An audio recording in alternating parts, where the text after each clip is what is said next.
Bonjour à tous et bienvenue chez GregZ Productions. Donc je vous fais une petite vidéo pour revenir sur ce que j'ai dit hier sur la vidéo que j'ai fait sur tous mes menus et tous mes réglages.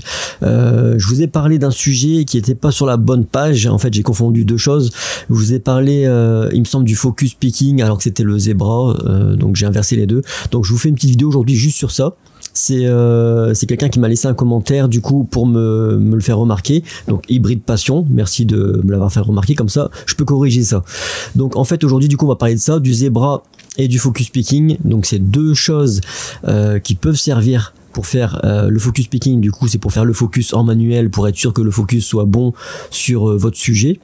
Et le zebra c'est pour vous aider à faire l'exposition, même si je trouve que c'est pas très précis, mais moi je m'en sers parce qu'en fait ça permet de savoir si c'est cramé ou pas et de réduire du coup l'exposition. Donc il y a plusieurs façons d'aller voir ces menus là et de les mettre en marche. Donc on va les voir tout de suite dans les menus.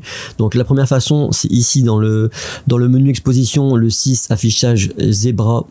Donc zebra, hop, là vous pouvez afficher et vous pouvez donc mettre sur on et personnaliser la puissance des zebras. Donc ça je vais vous montrer, ça c'est mes deux réglages à moi, je vais vous expliquer après, je vais vous expliquer à quoi il sert.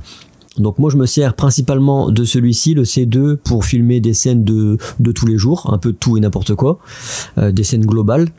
Et le C1 je m'en sers quand je veux être sûr, quand je veux être sûr que le sujet est bien exposé, que la couleur de la peau est pas cramée et que la couleur de la peau est bonne. Donc ça c'est un réglage qui est fait pour la peau. Donc si vous mettez, comme là c'est écrit 50 et moins 2, plus 2, et ben vous aurez le réglage parfait pour que la peau ne soit pas surexposée, qu'elle soit bien exposée. En S-Log 3 bien sûr, hein, je filme toujours en S-Log 3. Donc ça c'est pour le zebra. Et le zebra en fait ça fait quoi? Ça fait dans tous les tons trop clairs ou surexposés, ça vous fait un petit quadrillage et comme ça vous voyez que c'est surexposé ou pas. Et du coup vous réduisez, vous ajustez par rapport à ça. Donc voilà mes deux réglages principaux. Donc celui-ci à 80% du temps j'utilise et celui-ci à 20% quand je veux être sûr que dans des situations spéciales, que je veux être sûr que la peau de mon sujet est bien exposée pour des humains du coup. Donc voilà. Et vous avez aussi du coup dans le menu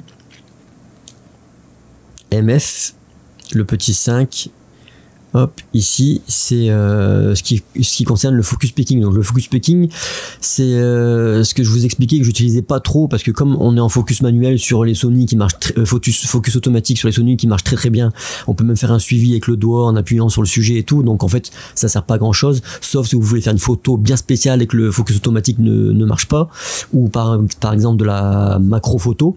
Ça sert beaucoup, c'est d'utiliser du coup le focus picking qui vous fait une couleur sur votre sujet et en bougeant la bague de focus sur votre objectif, la couleur avance ou recule pour comme ça vous voyez quel endroit sur l'image est vraiment focus, où le sujet est vraiment net. Donc moi je l'utilise comme ça, on, élevé et en couleur bleue. Donc vous avez la possibilité de voir ces deux choses là directement sur ici en appuyant FN. Donc si vous appuyez sur FN sur votre boîtier, vous avez ici la possibilité d'activer le focus picking ou de le désactiver. Donc moi en général je le désactive, je l'active juste quand je suis en mode manuel complet. Et dans le mode FN vous avez ici les différents zebras pour l'exposition. Donc le mode C2 et le mode C1, moi 80% du temps je suis en C2 et des fois je me mets en C1 pour être sûr dans des situations spéciales par rapport à la lumière, s'il fait sombre et tout, si j'ai des doutes je me mets en C1 pour être sûr que mon sujet soit bien exposé.